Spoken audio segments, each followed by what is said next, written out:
Shockwave245 asks, what do you think about Dark Harvest Udyr? Udyr is an early game, mid game champion. He should really be taking something like Press the Attack or Lethal Tempo. Taking Dark Harvest is going to put him really far behind in the early game. Naruto asks, is it worth learning a high skill jungler like Nidalee? If you're going to be playing League of Legends for a long period of time and you're not concerned about your immediate LP gain, then learning someone like Nidalee can be good. However, if you are new to jungle and you want an easy pickup champion, I wouldn't recommend it whatsoever. Sir Julian asks, what is your opinion about Urgot top lane? Urgot is one of those champions where he's as good as you are. You can really take him up all the way into high diamond if you just keep getting better and better and learning the matchups. Angry Midget asks, what do you think about 8.4 AP items and buffing mage items in general? Will AP jungles come back into swing? AP junglers definitely do need a buff. Junglers like Jarvan and Jax are absolutely dominating the jungle right now. It's getting really stale. Dragon Loon asks, what is your opinion on Bork on Warwick jungle as your third item, team mat, and jungle item? In theory, Bork is a good item to build on Warwick. The issue is, once the enemy team has an Executioner's Calling, your healing is going to be completely useless. That's your passive healing, your Q, your ulti, and your Bork. You're really not going to be getting much healing back. So stacking healing on top of healing is ultimately just setting yourself up for failure. The Reaper asks, what would you do to reduce ranked anxiety? For me specifically, I would not be worried about anything else as I have a 75% win rate this season, but I always seem to get unnecessarily stressed. You may feel like you're alone in this, but this problem is extremely common, especially if you are really good at the game or are smurfing, because you feel as if you should win every game. I have news for you. Even if you're smurfing, even if you're a really good one trick and you're better than the elo that you're currently in, you're not going to win every game. Just shoot for 60% win rate and up. Don't get mad at yourself or disappointed if you can't hold above a 60% win rate. King of Gamers 2 asks, is a top main mostly silent? I was wondering, when should I go in and when should I pill? In my mind, I usually ult the AD carry if they come far forward, but some of the time that doesn't work and we get raped. Other times my team will need me to go in, but then our back line gets munched. Just thought I would ask. Great question. You should really try to pill for your team if you have a stronger back line. If you have a stronger mage, a stronger AD carry, they have more range, more damage, really try to pill, because if you keep them alive, you'll win the team fight automatically. It's very easy. If your backline is much weaker than the enemy team, then you're going to be forced to try to hard engage or catch someone out of position. There are a few exceptions to this. If the enemy team has multiple assassins and they still have a strong backline, you might try to pill for your team first before going in, because if you try to go in immediately, the assassins are going to kill your backline. In general though, if you have a stronger backline, pill. If the enemy team has a stronger backline, you engage, but like I said, there are exceptions. Like if the enemy team has multiple assassins, you're going to want to try to pill a little bit first. Cam Demand asks, best jungler for boosting and climbing effectively. For me personally, Warwick and Twitch are the best for boosting and climbing effectively. If you are someone who prefers a more skill intensive champion, I would recommend something like KingStix or Nidalee. However, those two fall off. It's very tempting to also say something like Skarner or Shyvana. However, when I am smurfing or boosting,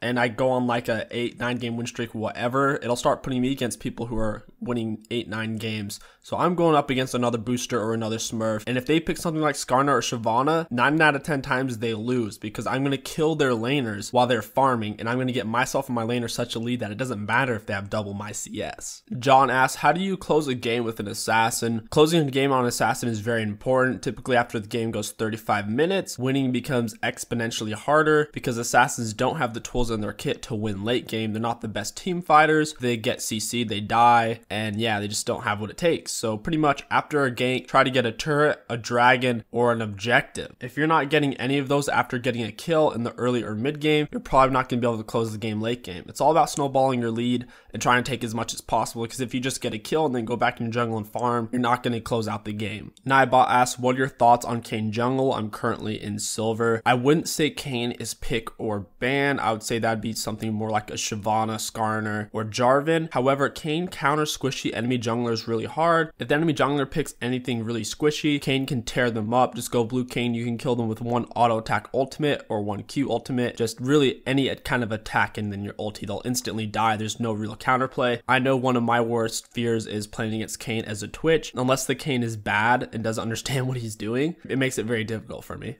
Great question by Zfire. Do you think with introducing voice chat somewhere in 8.4 or 8.6, this will help winning more when you communicate with the rest of your team, or will it do the opposite? I have mixed feelings on it. Playing a game that already has voice chat Overwatch, I've had a very mixed experience. Half the time when I am on voice chat, there's always someone who's kind of special. You know, they're one of those kids at school who don't really understand how to communicate, and they're just like mean. So half the time you have someone who's just mean, or they just talk a lot, and then the other half, people get depressed and then they don't talk at all. It's really hard to say how it will play out with the League community. With League of Legends, I feel like it would be worse since it is a longer game. If you're losing, it could make the communication much worse. I do wish it could get to the point in League of Legends where when you ping somebody, they'll back off because they're like, hey, the jungler's coming, ping, ping. Instead, they're like, oh, I'll do what I want and just keep pushing. I honestly don't know how it will play out. I personally won't be using it. I feel like I can communicate just as well with pings as if I was on voice chat. I will continue to use voice chat whenever I am duo with somebody because I feel like that is necessary since you are both listening to each other. The Darkness asks, what's your opinions on Skarner right now? What runes should he use? Also, I'm a Warwick main and had great success with him, and I think he's really OP.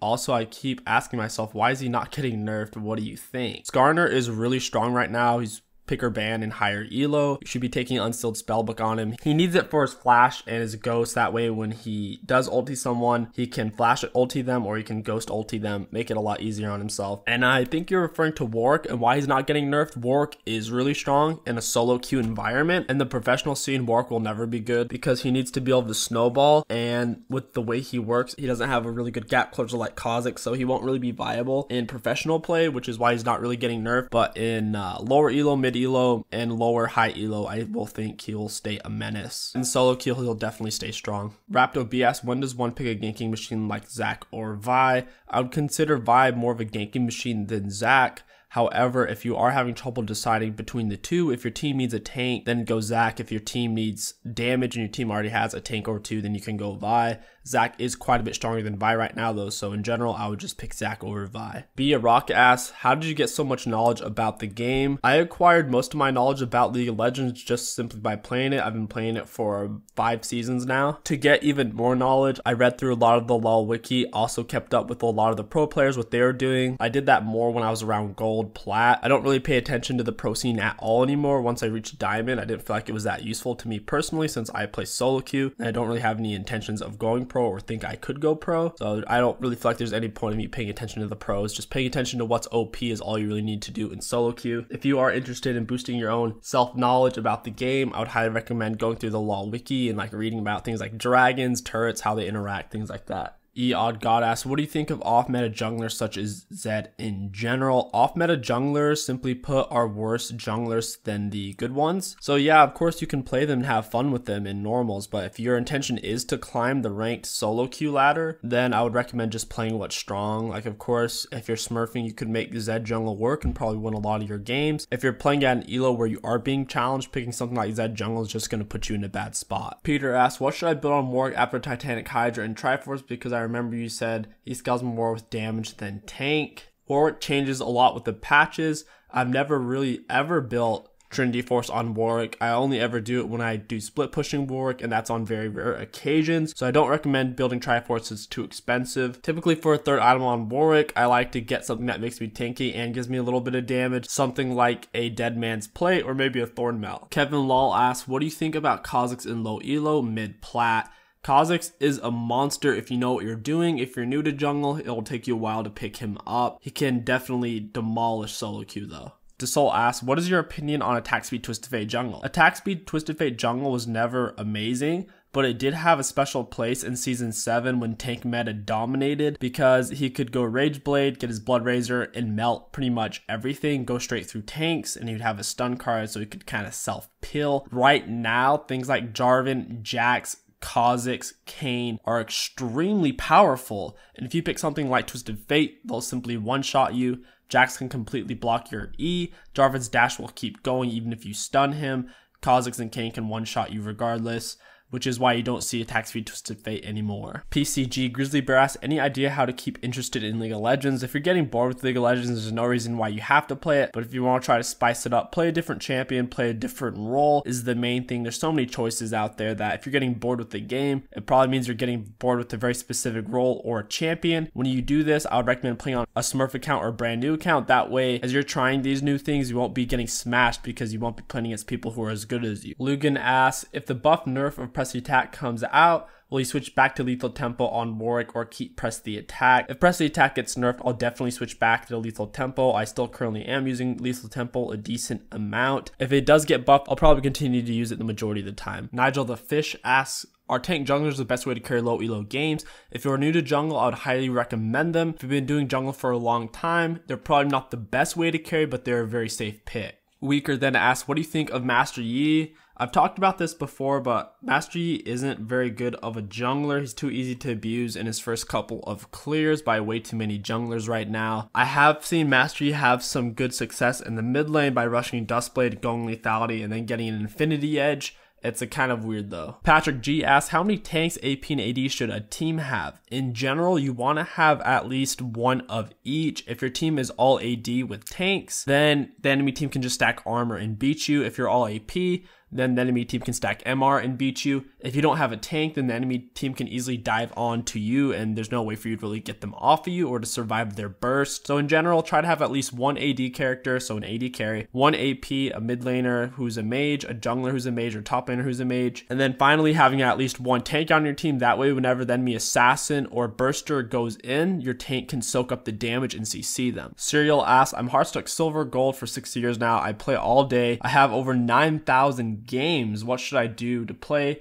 to get better? I tried all. It's honestly hard to say because I don't know what your match history looks like or what champions you've been playing. I would highly suggest you try to main 1 or 2 champions max. The fact that you've played that many games and you're still stuck in silver or gold means you need to specialize. So find 1, 2 characters max that you get really good at, whether that be Darius Irelia or Singed Poppy, it doesn't matter. You just need 2 characters. That way, whenever they counterpick one of them, you can pick the other. And if you really do want to improve, I would highly suggest picking meta builds, things that actually work. I see a lot of people who are stuck in low elo play a lot of games because they're not building the right things. They're also taking really weird rune pages. So try to make sure your builds are right and that your runes are right as well. And that will definitely get you on the right track to winning more games. Nightbot asks, is lawaccounts.net legit? Yes, they are. They have a wide spread of different accounts for different regions for different purposes. However, currently Riot put out a massive ban wave which hit every account selling website, server, and Discord server pretty gosh darn hard. I would definitely give them a while before you buy from them, and they need to get their stuff set back up and things established again. No Haste asks, what can I do to be more useful as Ramps in the early game and not die in the late game? To be more useful, you need to have the proper clear. If you're on the top side of the map, start with your bot lane, do blue, wolves, raptors, then gank at level 3 with all 3 of your abilities. If you're on bot side of the map, start red, do raptors, then wolves, then gank.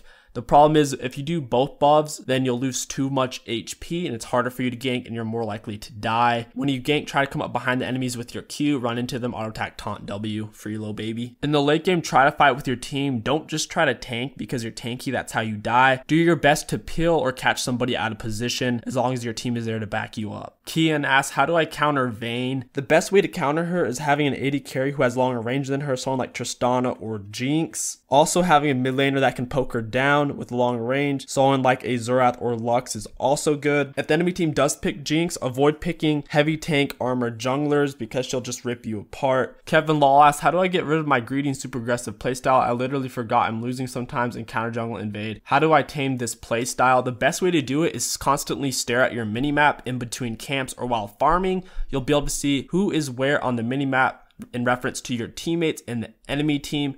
This will help you out a lot. Also, try to press tab plenty enough to see what the score is, who has kills, who has what items. Flip asks, which top laners have you seen be really strong right now? And could you suggest me a champion pool? I cannot suggest you a champion pool because I do not know your playstyle. However, I have seen a couple of really strong top laners lately. GP is really strong in higher elo. Nasus is strong in lower elo. Darius and Fiora are also strong as well in every elo.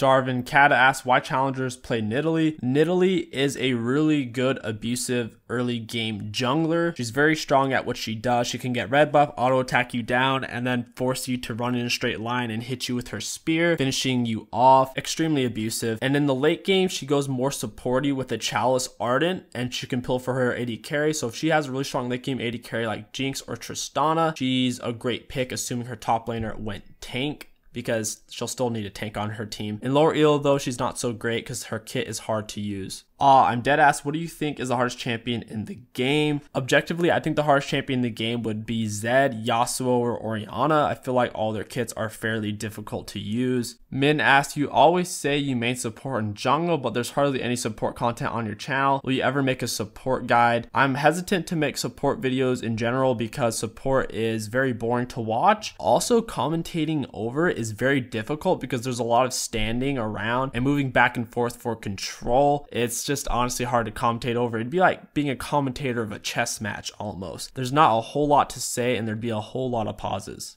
And that is going to wrap up this AMA. If you want your questions answered, head down to the Discord down in the comments below or in the description down below. It's full of all sorts of cool people and more stuff to do than just ask me questions. You can interact with the other people or enter giveaways that are usually going on at different points in time. Also, me and a couple of YouTubers are giving away $100 worth of RP. If you want to enter in that giveaway, check down the description below and down in the comment section below. It's free and super easy to do. If you guys enjoyed this video and want to support the channel, don't forget to like, comment, subscribe. It really does help me out a lot. My name is KingStix. Thank you for watching and I'll catch you guys next time. Yeah.